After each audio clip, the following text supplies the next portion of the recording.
திக்குகள் எட்டும் உனை பாடும் திருமலை நோக்கி நடை போடும் நற்கதி பெறவே மனம் நாடும் உன்னால் தானே கை கூடும்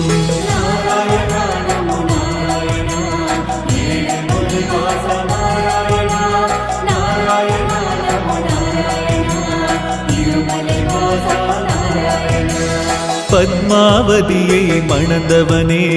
பணிந்தவர் உள்ளம் அறிந்தவனே நித்திய பெருமை